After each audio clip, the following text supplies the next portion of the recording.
जय हिंद प्यारे बच्चों।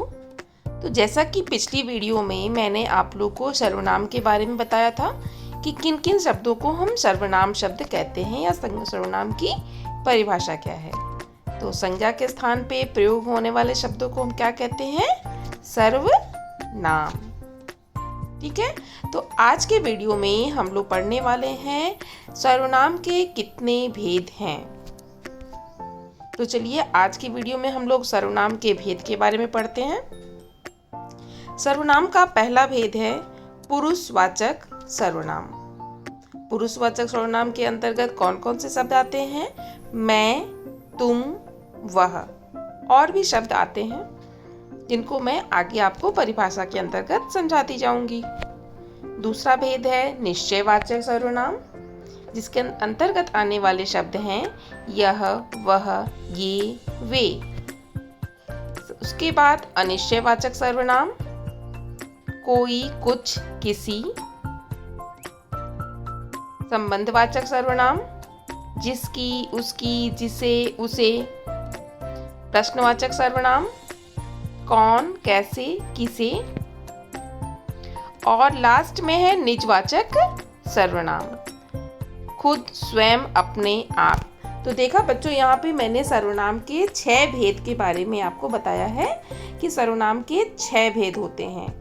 छोटी कक्षाओं में यानी कक्षा 4 में या कक्षा 3 में कभी कभी सर्वनाम के 5 भेद के बारे में ही पढ़ाया जाता है, लेकिन आगे आने वाली कक्षाओं में आपको सर्वनाम के 6 भेद के बारे में पढ़ना पड़ता है।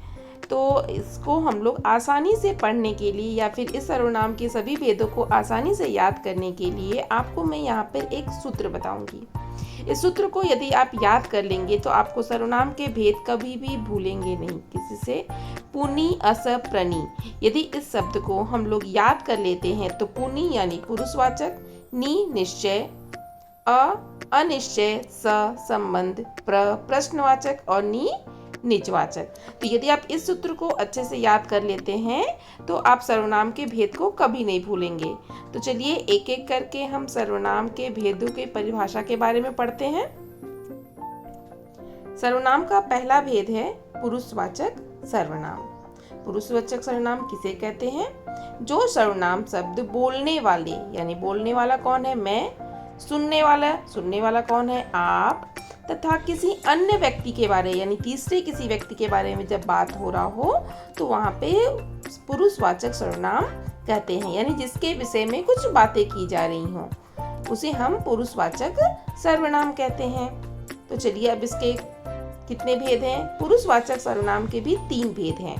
पहला है उत्तम पुरुषवाचक, दूसरा है मध्यम पुरुषवाचक और तीसरा है अन्य पुरुषवाचक। तो चलिए अब इन तीनों के उदाहरण। उत्तम पुरुषवाचक यानी मैं, बोलने वाले को हम उत्तम पुरुषवाचक कहते हैं, जैसे मैं यहाँ पे आप लोग को पढ़ा रही हूँ तो मैं कौन हूँ? उत्तम पुरुषवाचक। मध्यम पुरुषवाचक, जिसको मैं ये बातें बता रही हूँ, यानी अभी मैं जो आप सुन रहे हो, आप कौन हो? तुम, आप, तुम्हारा, ये हो गया मध्यम पुरुषवाचक। जब हम किसी तीसरे के बारे में जब आपसे बात करते हैं, वो जो थर्ड पर्सन होता है, तीसरा व्यक्ति होता है, उसे हम लोग अन्य यानी हम और आपके बीच में जो अन्य व्यक्ति है वह अन्य पुरुषवाचक कहलाता है। जैसे वह, उसने, वे, उन्हें। सर्वनाम का जो दूसरा भेद है वो है निश्चयवाचक सर्वनाम। जिस सर्वनाम शब्दों से किसी पास या दूर की वस्तु, देखिए किसी पास या दूर की वस्तु अथवा व्यक्ति का निश्चय पूर्वक, निश्चय मतलब निश्चित तौर पे यह चीज है, उसे हम निश्चयवाचक सर्वनाम कहते हैं। जैसे यहाँ पे एक उदाहरण है, यह मेरी साइकिल है। तो यहाँ पे निश्चित है कि यह साइकिल किसकी है? मेरी है। यहाँ पे निश्चित चीजों को बताया जा रहा है। दूसरा उदाहरण देखिए, वह मेरे दादाजी का घर है। किसका घर है? मेरे दादाजी का। यहाँ भी निश्चित बता रहे हैं कि यह मेरे दादाजी का घर है। चलिए तीसरा भेद है अनिश्चयवाचक। जैसा नाम से ही समझ में आ रहा है, पहले निश्चित था, यहाँ पे अनिश्चित हो गया।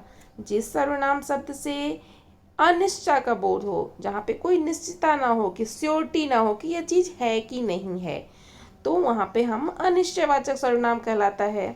जैसे जिस सर्वनाम शब्द से किसी निश्चित वस्तु या व्यक्ति का बोध नहीं होता है, ध्यान देना, नहीं होता है, उसे हम अनिश्चयवाचक सर्वनाम कहते हैं। जैसे बाजार से कुछ लेते आना। अब यहाँ पे कुछ मतलब क्या नहीं पता, कुछ लेते आना कुछ भी हो सकता है, उसमें फल हो सकते हैं, फूल हो सकते हैं, सब्जियां हो सकती हैं, क्या लाने को कहा जा रहा है नहीं पता।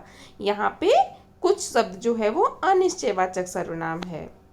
इसी तरह बाहर कोई है, कौन है नहीं पता, कोई है, कोई भी हो सकता है, आपके दोस्त हो सकते हैं, आपके भाई हो सकते हैं, कोई जानवर हो सकता है, कोई पशु पक्षी, कुछ भी हो सकता है। तो यहाँ पे कोई और कुछ शब्द क्या है, अनिश्चयवाचक सर्वनाम के उदाहरण हैं, जहाँ पे निश्चितता नहीं है। बाहर कोई खड़ा है, किसी को बुला लो, किसी को बुला लो, किसको बुला लो नहीं पता। तो इस प्रकार मैंने आपको यहाँ पे सर्वनाम के 3 भेद के बारे में बता दिया। अगले वीडियो में आपको मैं सर्वनाम के बचे हुए 3 भेदों के बारे में यानी प्रश्नवाचक, संबंधवाचक और निजवाचक के बारे में बताऊंगी। धन्यवाद।